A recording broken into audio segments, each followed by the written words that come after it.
This is The Gist, the essential podcast for the discerning listener.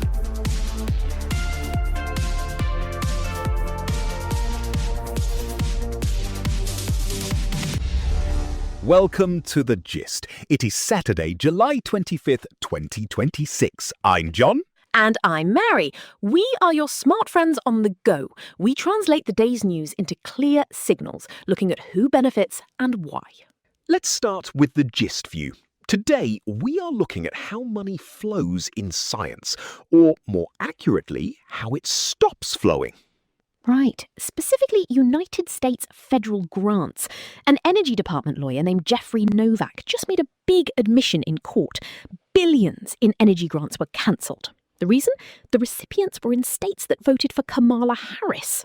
The administration is shifting those funds toward artificial intelligence.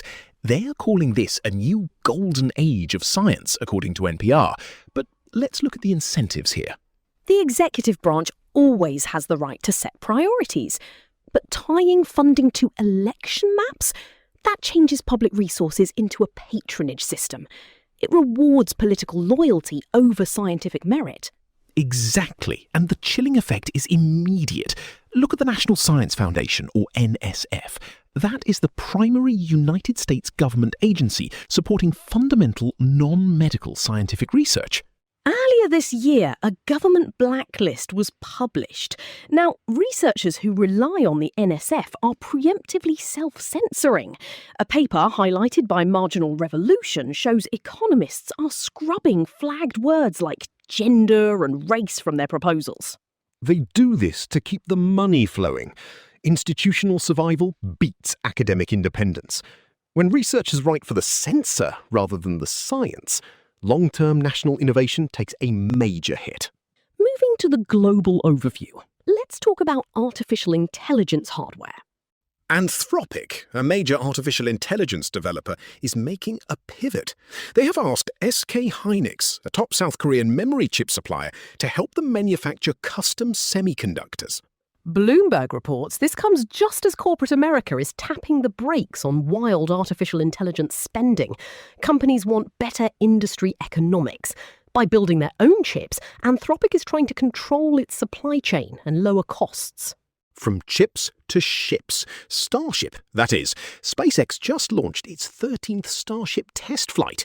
The 397-foot rocket splashed down intact in the Indian Ocean. The Wall Street Journal notes this is the first launch since SpaceX's historic IPO last month in June 2026. The power shift here is massive. NASA is actively decentralizing its deep space plans.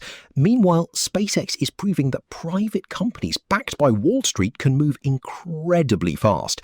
Market incentives are now setting the pace for space exploration. They are totally eclipsing state-led timelines. Back on Earth, let's look at cows and capital.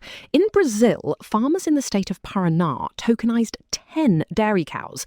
They traded these digital tokens on B3. That is Brazil's primary national stock exchange in Sao Paulo. They generated nearly $20,000 in credit.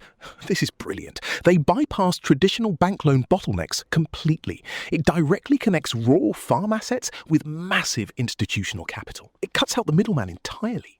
Let's cross over to the European perspective. In the Baltics, Latvia just approved a sweeping ban on Russian and Belarusian consumer goods. Euronews reports this is not just about steel or oil. It explicitly targets civilian media, books, newspapers, and even video games. This is a tough balancing act. Latvia is a NATO state facing active hybrid warfare and weaponized disinformation. They simply cannot treat Russian cultural exports as harmless free speech. But there is a cost. Culturally boycotting a nationality risks mimicking the very authoritarian censorship democracies fight against. Liberal pluralism is taking a backseat to national security. Now to Germany. Chancellor Friedrich Merz is shaking up his cabinet. This comes after some serious internal party friction. According to ZDF, Transport Minister Patrick Schnieder was ousted yesterday, July 24th. Forsten Frey takes over the union faction leadership, and Carsten Linnemann steps in at the Health Ministry. Look at the resource flows here. Merz is prioritising political survival over administrative continuity. He is tightening his grip on how the state manages massive physical infrastructure and health capital. Finally, how do you measure war damage when official numbers are hidden? You look from space. A new study from CEPR, the Centre for Economic Policy Research, which is a prominent network of European economists, did exactly this. They studied Ukrainian long-range strikes on Russian oil refineries. Russian state statistics are tightly controlled, so the economists bypassed them. They used nighttime light intensity data from satellites. It is a clever workaround. The data proves these kinetic strikes on fixed assets cause verifiable structural economic damage. Local industrial hubs are left in the dark, literally and economically. Time for the daily temperature check. Globally, we are seeing a harsh rationalization of resources. From American academic grants to German cabinet seats, leaders are using capital to force loyalty. But at the same time, innovators are finding backdoors. Whether it is Brazilian farmers digitizing cows to bypass banks or economists using satellites to bypass state propaganda, capital and data always find a way to flow. Spot on, John.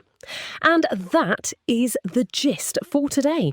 If you enjoy our breakdowns and want to keep your edge in a shifting world, come join our community. You can subscribe to the Gist's daily newsletter for free. Just tap the link right there in your show notes. The Gist, News Digest, and podcast are entirely written and produced by artificial intelligence.